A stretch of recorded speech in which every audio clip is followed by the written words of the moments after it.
Hello बच्चों, आप सभी का स्वागत है हमारे ए टारगेट स्टडी में। और आज हम लोग पढ़ने वाले हैं क्लास 10 के केमिस्ट्री का चैप्टर नंबर 2, जिसका नाम है अम्ल क्षारक एवं लवण। तो बच्चों, हमने इस चैप्टर का पहला पार्ट पढ़ चुके हैं और आज हम पढ़ने वाले हैं पार्ट 2। तो चलिए हम क्लास को बिना देरी किए हुए स्टार्ट करते हैं। तो बच्चों चलिए, हमारा जो क्वेश्चन कह रहा है, ये कह रहा है कि अम्ल के भौतिक गुणों को लिखें। यानी अम्ल के जो भौतिक गुण है वो क्या क्या है, उसको लिखने के लिए कह रहा है। तो चलिए हम लोग देखते हैं आंसर को। तो अम्ल के जो भौतिक गुण है वो निम्न है। यानी कई अम्ल के भौतिक गुण है। जैसे अम्ल रंगहीन होता है, यानी अम्ल में कोई रंग नहीं होता है। अम्ल में कोई रंग नहीं होता है। अम्ल में जल जो है घुलनशील होता है। यानी अम्ल में जल क्या होता है, जल जो है अम्ल में घुलनशील होता है, यानी अम्ल में जल होता है। अम्ल स्वाद में खट्टा होता है। हम आपको पहले भी बता चुके हैं कि अम्ल जो है स्वाद में क्या होता है, खट्टा होता है। तो बच्चों, हम लोग पढ़ रहे थे कि अम्ल जो है स्वाद में क्या होता है, खट्टा होता है।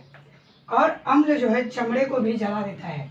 अम्ल क्या होता है, चमड़े को, यानी जो हमारा चमड़ा होता है उसको क्या करता है, अगर चमड़े पर वो गिर जाए, थोड़ी सी बूंद अगर गिर जाए उसका, तो हमारे चमड़े को क्या करता है, जला देता है।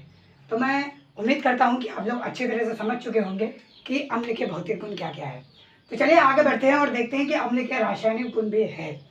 बच्चों, अम्ल के भौतिक गुण तो है, लेकिन उसके रासायनिक गुण भी है। तो देखते हैं कि रासायनिक गुण क्या क्या है। तो अम्ल के जो रासायनिक गुण है वो भी निम्न है, यानी कई गुण है। नंबर 1 में तो है कि अम्ल धातु से अभिक्रिया करके हाइड्रोजन गैस उत्पन्न करता है। यानी ये धातु के साथ अभिक्रिया करके हाइड्रोजन गैस बनाता है। और दूसरा जो इसका है वो दूसरा ये है कि अम्ल जो है धातुओं के साथ ऑक्साइड से अभिक्रिया करके लवण जल बनाता है। यानी ये जो है क्या करता है, धातु के साथ और ऑक्साइड से अभिक्रिया करके लवण एवं जल बनाता है।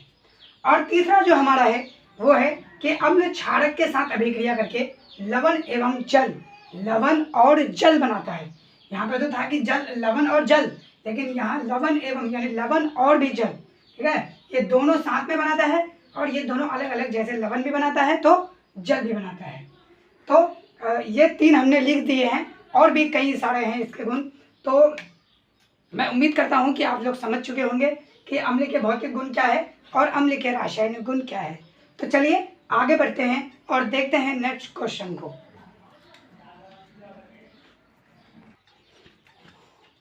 तो बच्चों, अब देखेंगे हम कि क्षारक का जो भौतिक गुण है वो क्या क्या है।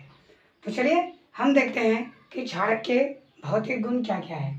तो बच्चों, सबसे पहला जो क्षारक का भौतिक गुण है वो है कि क्षारक का स्वाद कड़वा होता है। हमने आपको पहले भी बताया था कि क्षारक का जो स्वाद होता है वो कड़वा होता है। तो आप लोगों को मालूम होगा कि क्षारक का स्वाद कड़वा होता है। तो ये है क्षारक का भौतिक गुण पहला।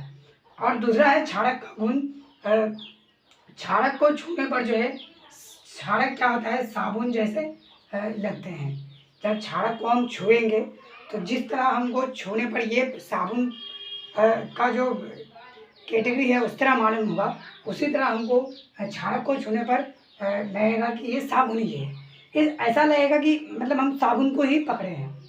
तो आप लोग समझते होंगे कि हम क्या कहना चाह रहे हैं। तो चलिए अब तीसरा जो है, तीसरा कह रहा है कि क्षारक कुछ जल में विलय और कुछ अविलय होता है। मतलब क्षारक जो होता है कुछ जल में ऐसा होता है कि वो घुल जाता है, लेकिन कुछ ऐसा होता है जो नहीं घुलता है, बल्कि जैसा का वैसा रह जाता है। तो चलिए मैं उम्मीद करता हूँ कि आप लोग समझ चुके होंगे। तो चलिए आगे बढ़ते हैं और देखते हैं क्षारक के रासायनिक गुणों को। तो क्षारक का जो रासायनिक गुण है वो सबसे पहला है कि क्षारक धातुओं के साथ अभिक्रिया करके हाइड्रोजन गैस बनाता है। क्षारक धातुओं के साथ जब अभिक्रिया करता है, जब वो क्षारक धातुओं के साथ रिएक्शन करता है, तो क्षारक जो है क्या करता है, हाइड्रोजन गैस बनाता है। जैसे मान लीजिए 2NaOH, ये क्या है, क्षारक है, और प्लस Zn है। बच्चों ये Zn है। Zn क्या हो गया, ये एक पदार्थ हो गया। तो सॉरी, ये एक धातु हो गया, ये एक धातु हो गया। और इसमें जो समीकरण बनता है वो क्या बनता है, Na2ZnO2। तो इस तरह बनने के बाद ये क्या करता है, H2 यानी हाइड्रोजन गैस बनाता है। तो मैं उम्मीद करता हूँ कि आप लोग समझ चुके होंगे। चलिए दूसरा देखते हैं, दूसरा क्षारक के रासायनिक गुण क्या है। तो क्षारक का जो है अधात्विक के साथ अभिक्रिया करके लवण एवं जल बनाता है।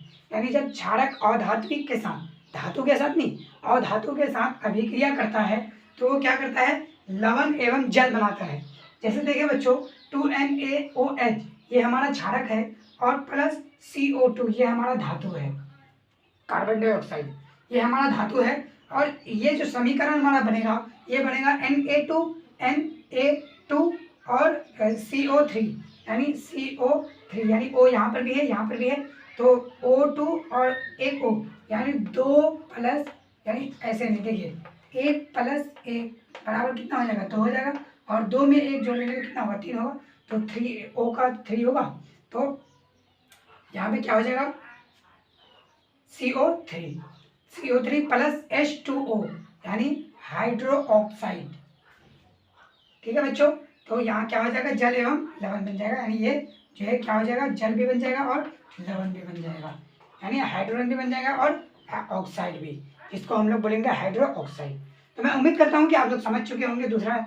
अब देखते हैं हम तीसरा, कि तीसरा आखिर क्या है।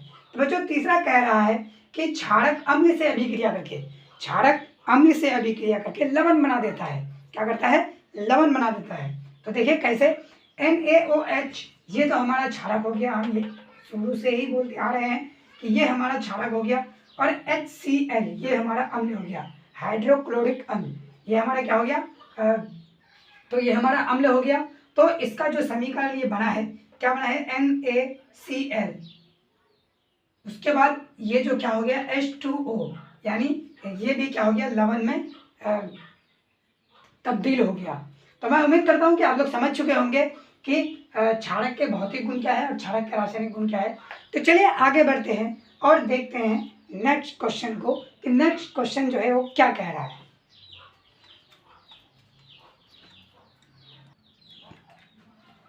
तो चलिए बच्चों, अब हम लोग पढ़ेंगे कि सूचक क्या है तथा इसके नाम बताएं। यानी इसके नाम भी बताने के लिए बोला है और कहा है कि सूचक जो है वो क्या है। तो चलिए हम लोग पढ़ेंगे कि सूचक क्या है। तो बच्चों सूचक जो है वो पदार्थ जिसकी सहायता से अम्ल, क्षारीय एवं किसी पदार्थ का क्या होता है, गुण का पता चलता है। यानी वो पदार्थ जिसकी सहायता से पदार्थ अम्ल या क्षार का गुण का पता चलता है, उसी को हम लोग क्या कहेंगे, सूचक कहेंगे।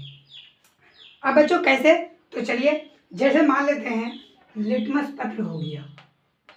हम आप लोगों को पहले बता दिए हैं कि लिटमस पत्र जो है, लिटमस पत्र में किसी चीज जैसे अम्ल या क्षारक को डालने पर पता चलता है कि ये अम्ल है कि क्षारक है। जैसे लिटमस पत्र हो गया, पत्ता गोभी हो गया, लाल रंग हो गया इत्यादि, और भी बहुत सारे हैं। जैसे लिटमस पत्र, पत्ता गोभी, लाल रंग, और भी कई चीज़ें हैं जो कि सूचक में आता है। तो मैं उम्मीद करता हूँ कि आप लोग समझ चुके होंगे कि सूचक किसे कहते हैं। बस इतना याद रखना है कि वो पदार्थ जिसकी सहायता से हम जो है किसी पदार्थ को या अम्ल को या क्षार को जो है उसके गुण का क्या करता है, पता लगाते हैं। ठीक है, तो चलिए नेक्स्ट क्वेश्चन को देखते हैं। नेक्स्ट क्वेश्चन जो कह रहा है वो कह रहा है कि लिटमस पत्र क्या है। जैसे हम यहाँ पे लिखा है कि लिटमस पत्र, तो आखिर ये है क्या। तो चलिए हम बताते हैं आपको कि क्या है। तो देखिए बच्चों, लिटमस पत्र जो है ये एक प्राकृतिक रंजक है। यानी लिटमस पत्र जो है ये एक नेचुरल रंजक है। ठीक है, जो लाइकेन के पौधे से बनाया जाता है। लाइकेन एक प्रकार का पौधा है जो इसी पौधे से लिटमस पत्र को बनाया जाता है। ये सूचक का काम करता है। किसका काम करता है, सूचक का, यानी किसी अम्ल पदार्थ या क्षारक के गुण का पता चलाने का काम करता है। ठीक है, अभी हम बोले ना कि मतलब क्षारक, मतलब लिटमस पत्र से ये पता चलेगा कि कोई भी चीज़ क्षारक है, अम्ल है या फिर क्या है। तो यही मतलब जो है हमें ढूंढने में सहायता करता है। तो चलिए, और ये कहा है कि नीले लिटमस पत्र को अम्ल में डालने पर वो क्या हो जाएगा, लाल हो जाता है। ठीक है, वो क्या हो जाएगा, लाल हो जाएगा। तथा लाल लिटमस पत्र को क्षार में डालने पर नीला हो जाता है। तो आप लोग समझ चुके होंगे कि क्या है। अगर समझ में नहीं आया बच्चों तो आप दोबारा देख सकते हैं कि हम क्या कहे। देखिए, हम एक बार बता देते हैं। ये कहा है कि नीला लिटमस पत्र जो है, नीले लिटमस पत्र में अम्लों को जब हम डालेंगे तो वो लिटमस पत्र क्या हो जाएगा, लाल हो जाएगा। और जब लाल लिटमस पत्र लेंगे और उसमें अगर हम क्षार को डालेंगे तो वो लिटमस पत्र नीला हो जाएगा। अब तो आप लोग समझ चुके होंगे, तो मैं आगे बढ़ सकता हूँ। तो चलिए आगे बढ़ते हैं और देखते हैं कि गंधीय सूचक क्या है। गंधीय सूचक पता चलता है कि कोई ऐसा चीज़ होगा, कोई ऐसा सूचक होगा जो गंध के बारे में कोई जानकारी देते होंगे हमको। तो सही बात है कि ये जो है हमें गंध के बारे में क्या जानकारी देता है, यानी कुछ ऐसा पदार्थ होता है जिनका गंध अम्ल तथा कुछ क्षारीय होता है। तो इसी को हम लोग क्या कहेंगे, गंधीय सूचक कहेंगे। क्या कहेंगे, गंधीय सूचक। तो मैं उम्मीद करता हूँ कि आप लोग समझ चुके होंगे कि सूचक क्या है, लिटमस पत्र क्या है और गंधीय सूचक क्या है। तो चलिए बच्चों, हम अपने क्लास को यहीं तक समाप्त करते हैं और मिलते हैं फिर इसी तरह धमाकेदार क्लास के साथ अगले पार्ट में। तो चलिए, जब तक के लिए हम ये अपने क्लास को समाप्त करते हैं और हमारे इस चैनल को यानी एएस टारगेट स्टडी को आप लोग लाइक, शेयर एंड कमेंट जरूर कीजिए। तो चलिए, हम अपने क्लास को यहीं तक समाप्त करते हैं। जब तक के लिए धन्यवाद।